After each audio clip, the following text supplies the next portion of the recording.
From the Library of Congress in Washington, D.C.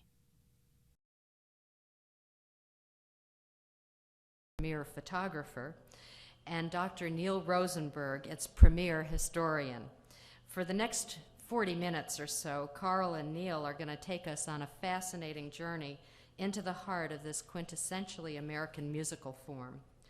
Carl coordinates projects here at the Library of Congress's National Digital Library Program, which now has a new name. I can never remember it, but he's definitely on the cutting edge of technology whenever the library is doing something new.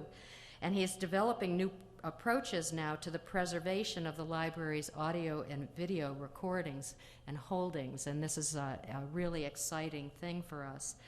For many years, though, Carl was with the American Folklife Center as a folklife specialist, and he was always on the cutting edge. For instance, in 1985, he produced a video disc, which was really, the new technology at the time, called the 96 Ranch, a cattle ranch in northern Nevada. He's also edited a number of publications, including Blue Ridge Harvest, a region's folklife and photographs. That was in 1981. And the Grouse Creek Cultural Survey, and for the University of California Press, Documenting America from 1935 to 43. Dr. Neil Rosenberg is professor of folklore at Memorial University of Newfoundland, and I'm proud to say that two of our staff members at the American Folklife Center were students at Newfoundland and students of Neil, and are now here with us, and we're very happy to have them here on our staff. Neil is author also of Bluegrass, A History, and Transforming Tradition, Folk Music Revivals Examined, as well as numerous other books and over 65 articles in books, journals, and periodicals. He's edited and annotated some 35 recordings, and in 1998, he won a Grammy Award for Best Album Notes for his contribution to the Anthology of American Folk Music produced by Smithsonian Folkways. So it's really wonderful to be able to celebrate with Neil and Carl this collaboration and to go on a Bluegrass Odyssey with them this evening. But I wanted to start out with something very exciting, and I want to call Neil up to the podium to make a presentation, because I am really pleased as the director of the American Folklife Center to announce that Dr. Neil Rosenberg has agreed to donate his entire bluegrass research collection to the American Folklife Center's Archive of Folk Culture.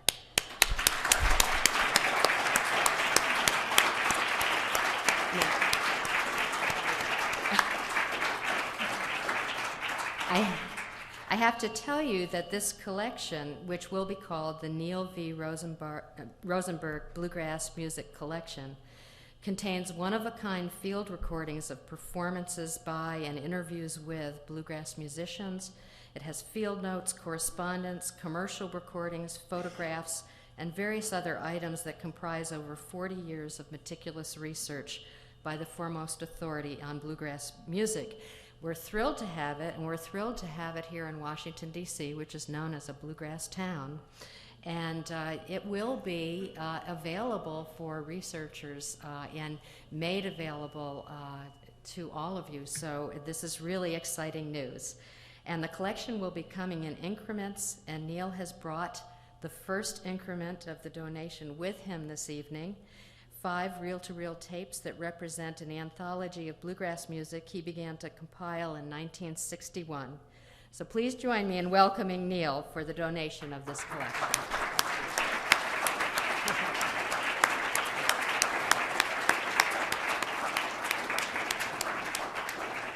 I have to say it's in a Newfoundland bag. Yeah, I know that Dominion. This is a Newfoundland Eat well, suitcase. spend less. Neil, this is really an honor, and it's collectors like you that really make the collections here at the Library of Congress what they are, and really one-of-a-kind field recordings that no one else can, has. And we are dedicated to getting these things digitized and up online eventually. Oh, so that's great.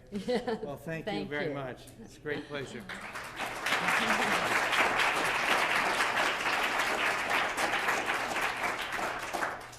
Well, it's nice to see everyone here, and we're really pleased that so many people have come and chosen to buy copies of our book, and we'll be happy to meet and talk with you afterward.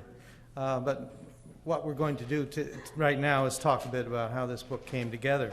Carl and I began working on Bluegrass Odyssey almost 10 years ago. In September 1992, the International Bluegrass Music Museum in Owensboro, Kentucky, hosted Carl's exhibition, The Bluegrass Landscape. And after viewing it and hearing the responses of other people there, I suggested to him that the time was ripe for a book of his pictures. I knew there were a lot of good pictures there, many more good ones he had too that had never been printed. Shots that I'd seen on his proof sheets reminded me of unissued rare vintage recordings. They evoked a cultural scene or visions of times and places now past that suggested new ways of looking at the present. And I thought that these pictures could work in more than one way, that while bluegrass fans could recognize familiar faces and settings, outsiders would find unfamiliar images attractive and intriguing. I knew a lot about Carl's pictures because we've known each other since the early 1960s. We met in Ohio, and during the next few years, when I was living in southern Indiana, where I spent many Sundays at the Brown County Jamboree here at the barn in Bean Blossom, Indiana, we visited each other and we began corresponding.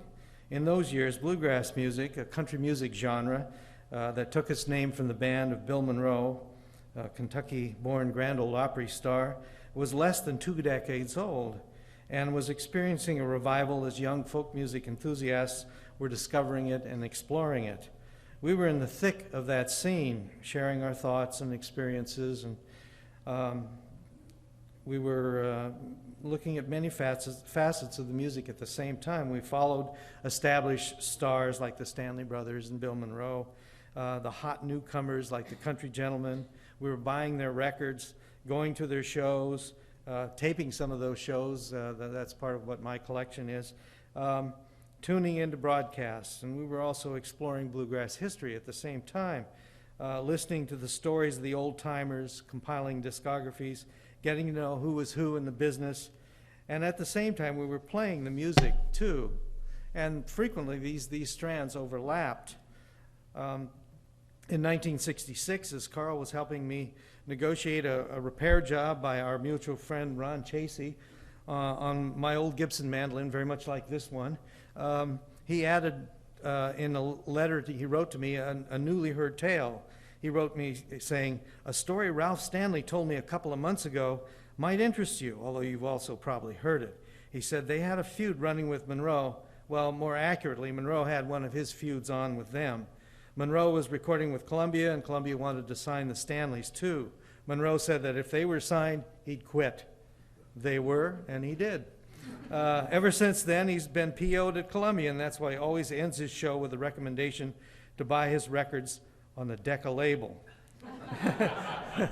According to Ralph, they and Monroe continue to receive royalties from their old 198 re-releases.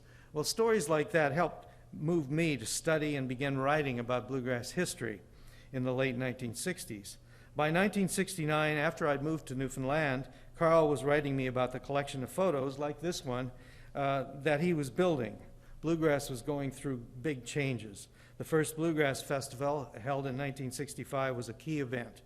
In 1972, cultural geographer George Carney published an article on the growth of bluegrass music, and he included maps that very graphically tracked the yearly spread of these festivals. The dots first appear in the southeast, and then each year they move to the north, the south, across the Mississippi to the west coast, and beyond. As this festival movement took off, specialized businesses appeared, record companies, magazines, instrument makers, and bluegrass was beginning to build its own infrastructure. And in long letters, we discussed this.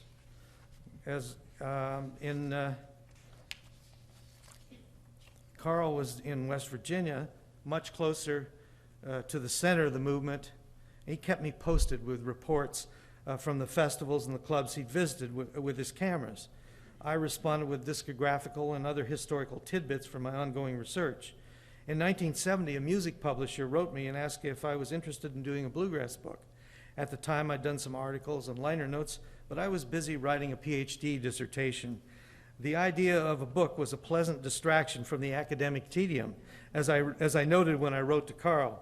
What is running through my mind is the nebulous idea of a book, combining the appeal of one, Bill Clifton songbook, with lots of nifty song texts.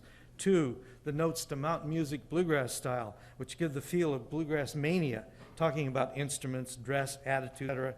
And number three, the pictures of various song folios that the bands used to sell, funky shots of the boys in bars, show barns, radio stations in front of the 56 Cadillac, and also Bill and his brother Birch with two of their famous game chickens, which was a lifelong preoccupation of Bill. I continued in my letter to Carl, this is obviously not an out-and-out scholarly thing, but on the other hand, it seems to me that one can say a hell of a lot about bluegrass in a format such as this. And as a matter of fact, writing a PhD dissertation puts one off out-and-out scholarship as a means of communicating ideas. So what I want to know is, are you interested in doing the picture angle of something like this? I would suppose that we might end up collaborating on it 50-50, with you helping me with the text, me helping you with the pictures. If you are interested, let me know, along with any and all suggestions, and we can begin preparing a proposal for M.M. Cole. That was the publisher. By now, Carl and I had been following bluegrass for some time. I'd published articles. Carl had sold some photos. People were turning to us for product. But this was the first time we thought about a book. This particular project didn't go anywhere. So as Carl began to sell his pictures, like this one, for other book projects, like Jim Rooney's book on Bill Monroe and Muddy Waters, Boss Man, that this appeared in, our dialogue about representing bluegrass continued. The following year, my dissertation finished. I signed a contract with the University of Illinois Press to do a book on the history of bluegrass for their Music in American Life series. And my thoughts about the book project made me eager to return for research in the bluegrass scene where I'd spent so much time during the 1960s. Thus, in the summer of 1972, Carl and I embarked upon a joint field trip. From Carl's West Virginia home, we traveled through Kentucky, Ohio, and Indiana, ending up in Urbana, Illinois. Carl took pictures while I did interviews, like this interview in Martinsville, Indiana, on the front porch with Birch Monroe, Bill Monroe's older brother. And I also took field notes. And then, as now, I was teaching graduate students in folklore, and that discipline was going through some changes at the time. We were moving our theoretical gaze from texts to performances and contexts. And my teaching had me thinking a lot about issues of ethnography. As we traveled, Carl and I talked a lot about how to describe and interpret the behind-the-scenes aspects of this music. Even though my book was to be about history, I felt the only way to really understand how the music had developed was to understand how it worked in people's lives. In interviews, I asked about the present as well as the past. At the same time, I made field notes about what I was experiencing. The year after our field trip, I began following my interest in the ethnographic documentation of grassroots connections between local tradition and country music in a more direct way through research in Canada's maritime provinces. My insights from studying those scenes informed my writing about bluegrass. Carl and I continued to correspond through the 1970s and into the 80s as I worked on the history book. By the time it was published in 1985, the scenes we'd experienced in the previous decades were themselves part of the history. Carl provided some 23 photos for that book. By the late 1980s, our careers had led us both away from our earlier intense immersion in bluegrass. Our 1992 meeting at the Bluegrass Museum brought us to the realization that Carl's photos represented an unfinished work, the ethnographic and documentary side of the project that we'd embarked upon 2 decades previously. It took us another 3 years to finally find the time to begin work on the photo book. In March 1995, I spent a long weekend with Carl at his Maryland home. We spread out some 500 prints in the living room and started looking through them, brainstorming about the contents and structure of the book. It's hard now to recall all the steps we went through as we sifted past so many affecting images, like this one of Sid and Robbie and John and friends of ours from the Columbus bluegrass scene. I think two of those guys are no longer with us. So it was quite we had all kinds of responses, aesthetic responses to composition and content, to people and places. They mixed with intellectual responses to visual representations of images as we sought to make a sense of this mass of imagery. Early on, we came up with our working title, Stay Behind Rope, when a photo from the early hours of a little festival in West Virginia brought a welcome moment of humorous catharsis during the early uncertainty of the sorting process. Ultimately, there are other pictures, I might say, from this series which show a much larger crowd. Ultimately, that picture ended up facing the table of contents. It's kind of a little cryptic comment about the original title of the book. At the end of this first run-through, we had 6 piles of photos, the basic topical divisions of intensity, destination, transaction, community, family, and the Monroe myth, which framed the book. Then, as we continued to sort and winnow, I returned home and over the next 18 months arranged the chosen shots, using photocopies mostly, into a kind of narrative. I began writing what would become the brief introductory sections of the chapters and the captions. Through a long period of dialectical correspondence, we arrived at a rough draft. In the summer of 1997, Carl visited me in St. John's, and while we relaxed with sightseeing trips to view giant icebergs and managed in a moment of recreation to set my deck on fire, we began working on the proposed layout of the volume. That fall, we began corresponding with publishers as we worked toward the final draft of the book. And now Carl will talk and show some of the images that it contains.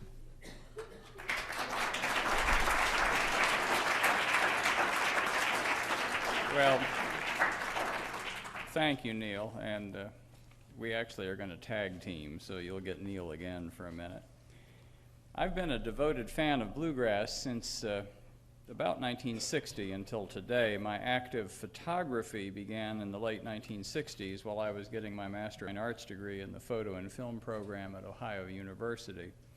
I kept at bluegrass documentation for about 20 years. In the mid-'80s, after I came here to the library, a variety of factors distracted me from attending bluegrass events. But the book includes a selection of over 200 photographs from that 20-year period, and the selection is intended as a visual narrative. Neil and I really wanted as well-rounded a story as possible. Now, what kind of story? It isn't about music as sound, of course. You can't photograph that. But it's about the people and places associated with the music, what we might call the bluegrass community, and the material culture of that community. It's not a geographical community. The pictures take you across the United States, and if I had traveled more, there would also have been pictures in Japan and Scandinavia and Eastern Europe. Tonight, I've tried to stack my examples in favor of the Washington region, and for you youngsters, you won't know about the Shamrock Bar, but it was on M Street in Georgetown back in the glory days. Within the community, you hear variations on a bluegrass origin myth, but all variants of the myth agree that the music got rolling during and just after World War II. The book includes several first-generation performers, notably Bill Monroe. The cover shot shows him tipping his hat at the end of a show on the Grand Ole Opry stage in 1975. One of the earliest spin-off bands was Lester Flatt and Earl Scruggs and the Foggy Mountain Boys. They founded their group in 1948. This shot was made of them in 1967. Ralph Stanley's brother Carter began performing bluegrass in late 1946. He's, of course, recently quite famous because of his association with the movie Brother, Where Art Thou? This is a picture I made of him and the Clinch Mountain Boys in 1973. Ralph Stanley was the other brother, and he died just about the same time I started taking pictures, so he appears in our book in what we might call a cameo, which is a picture taken of his gravestone in Southwest Virginia. Jimmy Martin is a bluegrass pioneer. This is a picture of Jimmy in 1969 promoting his latest album, Sunny Side of the Mountain. And the band members are shown Vernon Derrick, the fiddle player, and Doyle Lawson on mandolin, and they will shortly be off stage at a table selling copies of the album. The second generation, I guess, they don't fall so neatly, but anyway, the next generation is includes Washington's Own Country Gentlemen, founded in 1957. This is a 1968 photo of the band taken in Ohio with John Duffy, Eddie Adcock, Ed Ferris, and Charlie Waller. The Stoneman family, this is a photo I took in 1970. It's a little harder to pin down the generation for them. Their father, Ernest V. Stoneman, actually began recording in the 1920s before bluegrass was a recognized genre, and many of his 13 children grew up performing. But if you're a hee-haw fan, you'll recognize the banjo player Ronnie, who plays the comic housefrau Ida Lee standing at the ironing board on the hee-haw show in a different costume.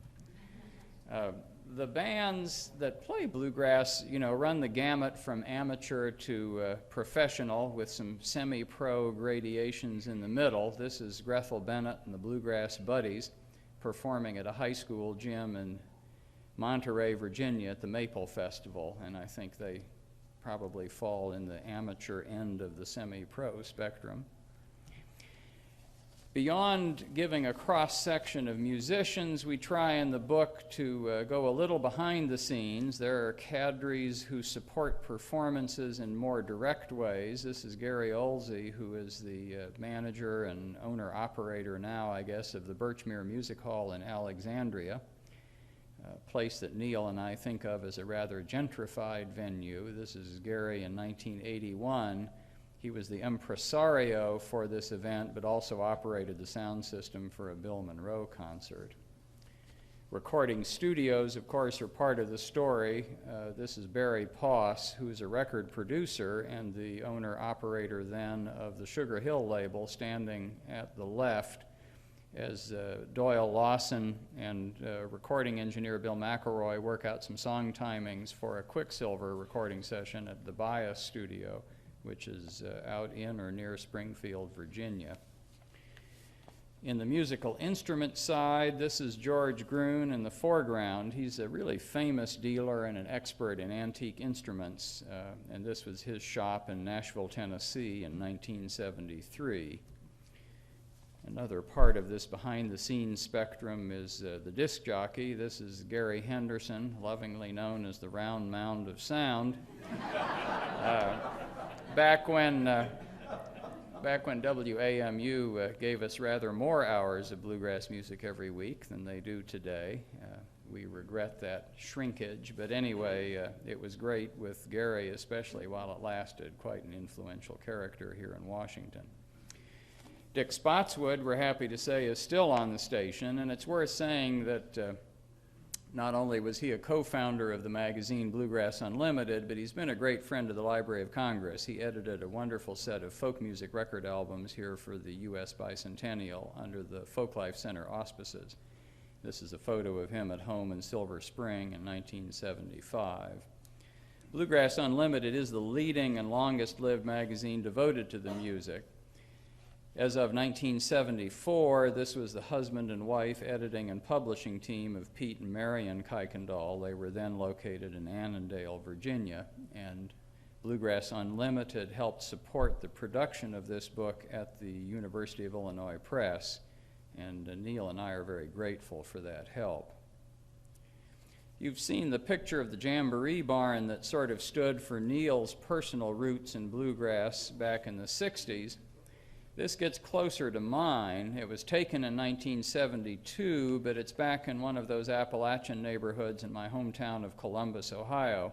The Bluegrass Tavern at the left is the venue for performances, but we couldn't resist showing that verbal wit coexists with musical creativity in this block. The barber shop at the right has the lovely name Hillbilly Clip Joint.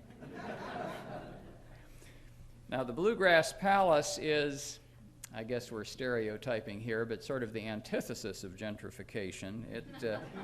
It gets you back to the grassroots that we always like to think about and picture when we thought about bluegrass, at least in its early years. My friend, the folklorist Alan Jabor, former director of the American Folklife Center, visited this bar once, and he said he knew it was authentic when the fight broke out. Bluegrass festivals are venues of their own, multifaceted and celebratory outdoor fairs. Parking lot music and dancing at these festivals, usually but not always by amateurs, always coexists with the professional performances on stage. And the onstage marketing of phonograph records we saw has a parking lot counterpart in things like dealing instruments out of car trunks. The potential buyer on the left here is Jack Cook, who is Ralph Stanley's bass player. Festival backstage areas range from the non-existent to, the boys' locker room near the stage at a high school gym. The two men on the left are from a West Virginia band called the Black Mountain Bluegrass Boys. The fiddler on the right is Ralph Meadows. And he was called Joe Meadows in the 1950s when he made some important recordings with Ralph and Carter Stanley, because you can't have two Ralphs in the same band. Festivals take breaks. This is the supper break from Ralph Stanley's festival, so I'll take a break for a moment and let Neil have another few words.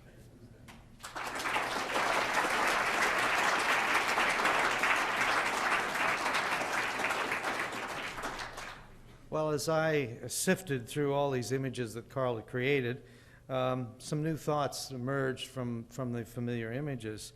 And I'm going to talk about these under three kind of general headings. The first I call In Danger of Success. In one photo, I saw this familiar corporate logo, the Holiday Inn star, tied to the word bluegrass. This simple juxtaposition got me thinking.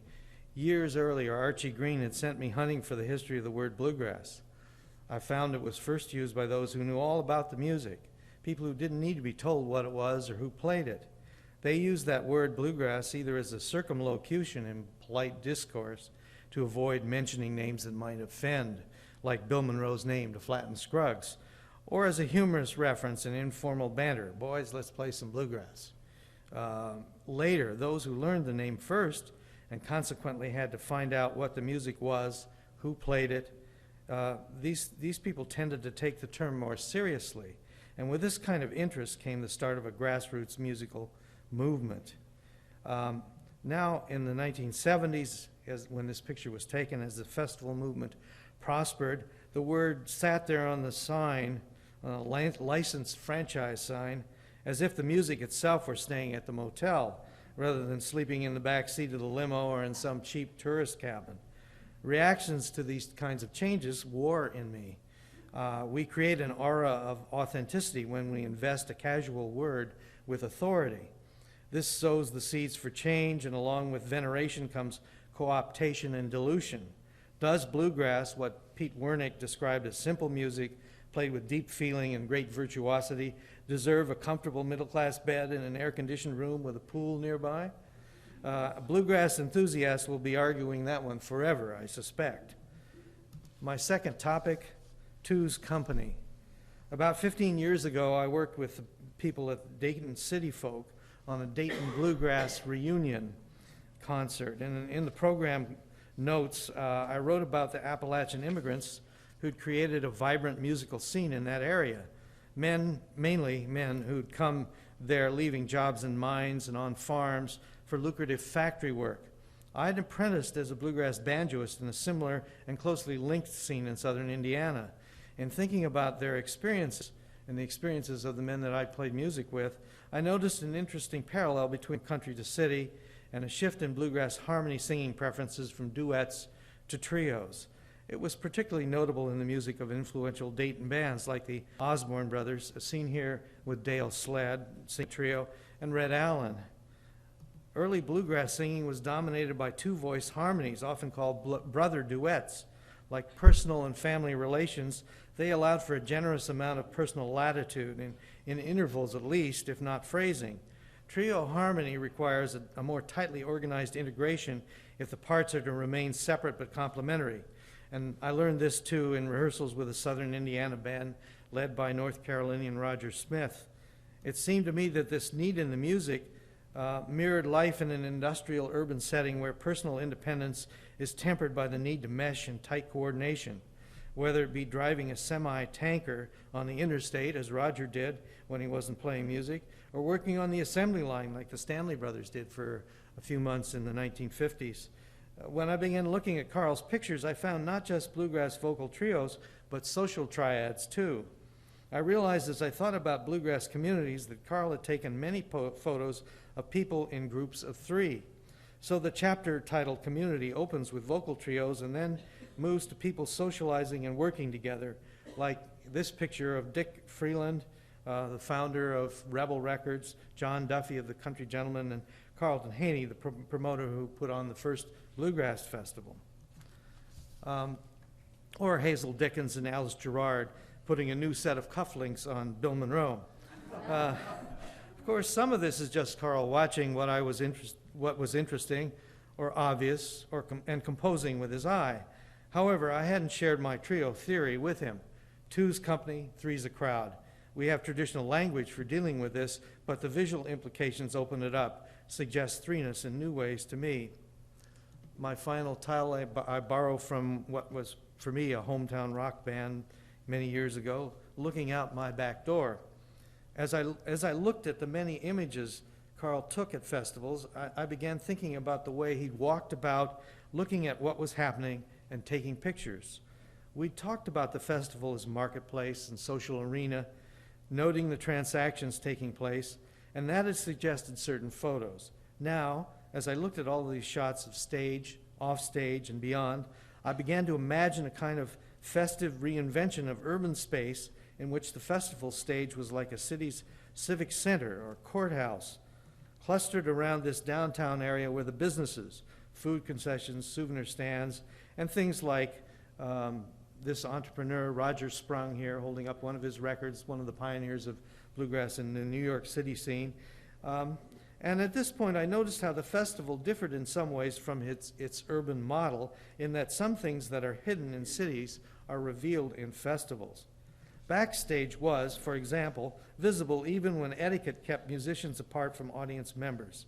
I also noticed that out in the campsites, suburban backyards were rotated around to the front so that passersby, like Carl with his camera, could stop, look, listen, participate in jam sessions and meals.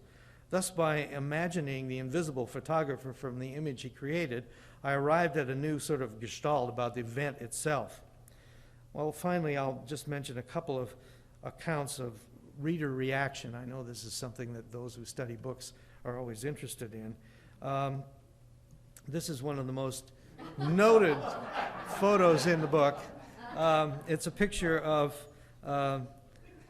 Lamar Greer, who was a longtime banjo player with Bill Monroe, his young son David, just starting music then, now a very famous and award-winning bluegrass guitarist, along with the late Clarence White, one of the most influential guitar players. And a fourth person whom we don't know and who didn't know his picture was being taken. Obviously, he's kind of out of it. And last fall, I was at the International Bluegrass Music Association convention, and the University of Illinois set up a booth in the trade show, and David Greer came by, and he bought a copy of the book, and he said he looked at that picture, and of course we talked about it, and he said he'd heard that the guy who was passed out in that picture has a copy of that picture framed on his wall over in his living room, and is quite proud of it. Now, I don't know if that's really true. This sounds very much like the stuff of legend, but anyway.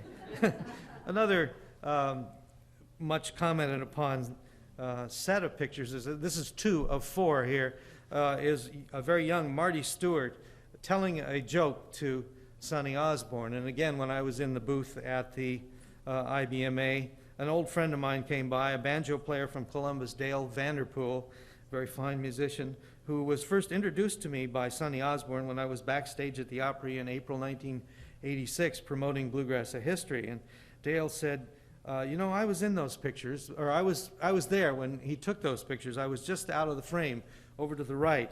It was at Frontier Ranch, and Marty was telling Sonny a joke. He said it was a dirty joke. He said, Sonny told it to me right after, but he said, I can't remember it now. So before I forget where I am, let me hand the floor back to Carl.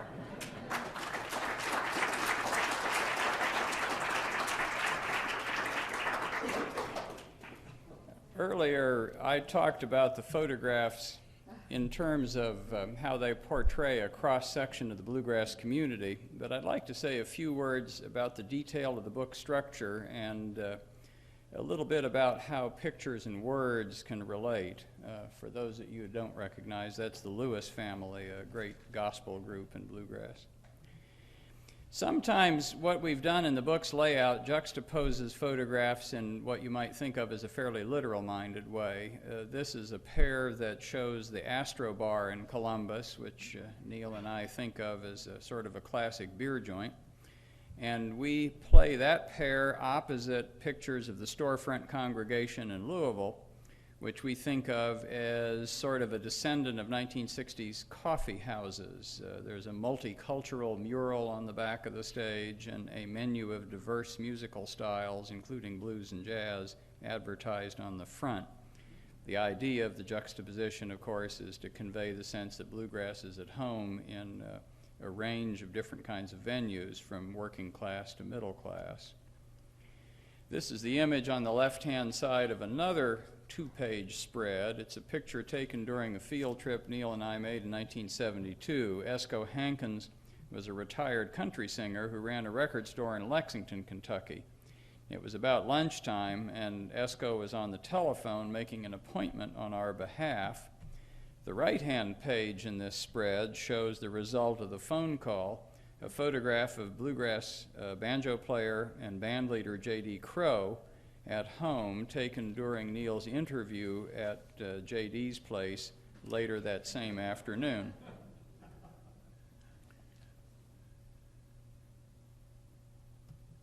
The other groupings of pictures get at other topics. We assembled a set that show people standing around, depending on the situation, either in rows or, in this case, circles.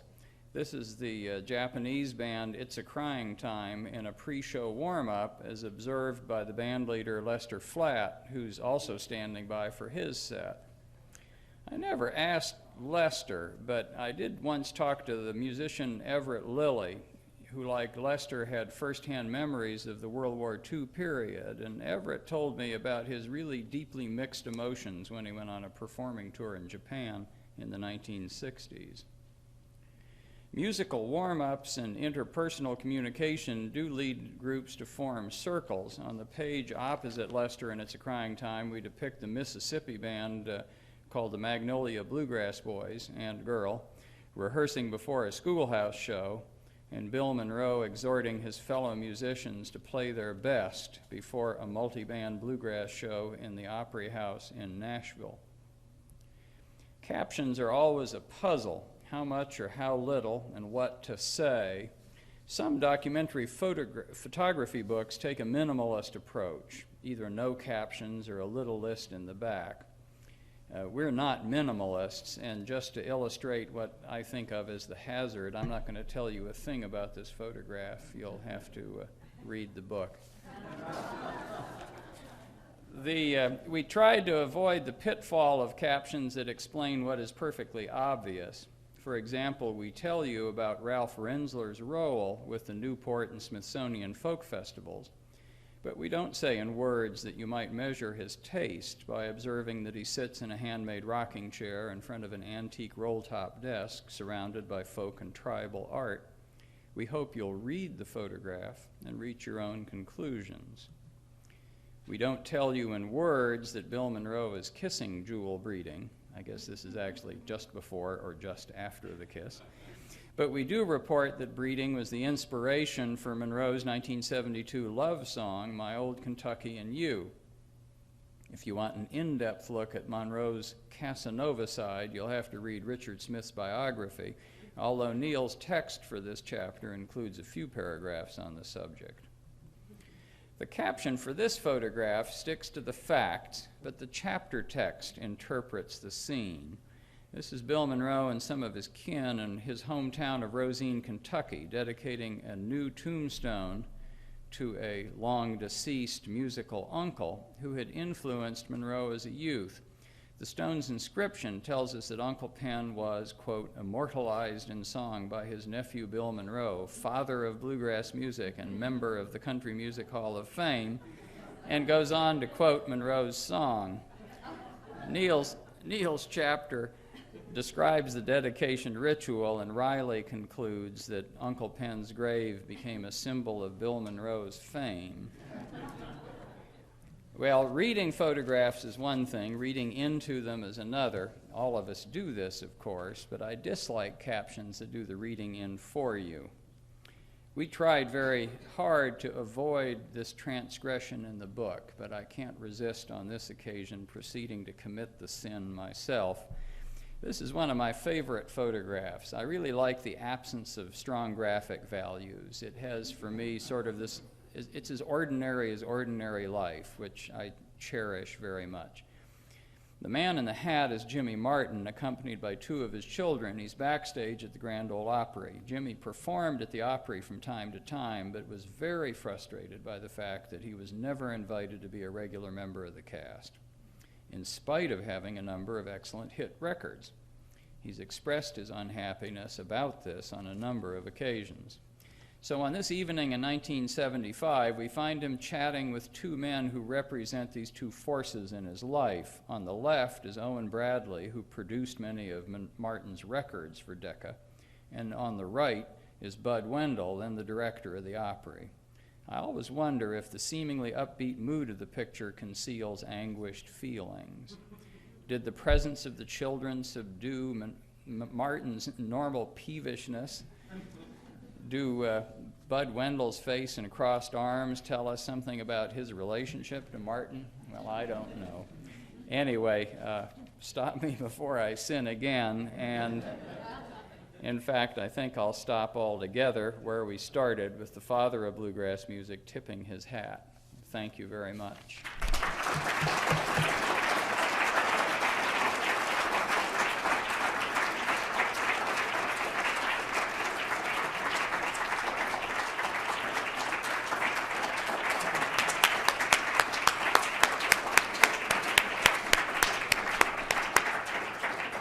Well, I want to thank you, Carl and Neil. That was just wonderful. I want to invite you all. Carl and Neil do have pens if you have books and want them signed, and we do have a reception out in the hallway, and so please join us in this celebration and kind of homecoming for us. Thank you.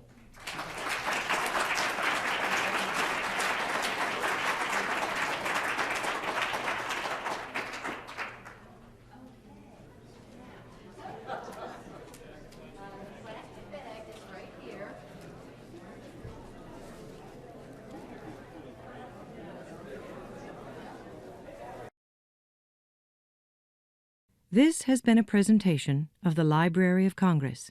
Visit us at loc.gov.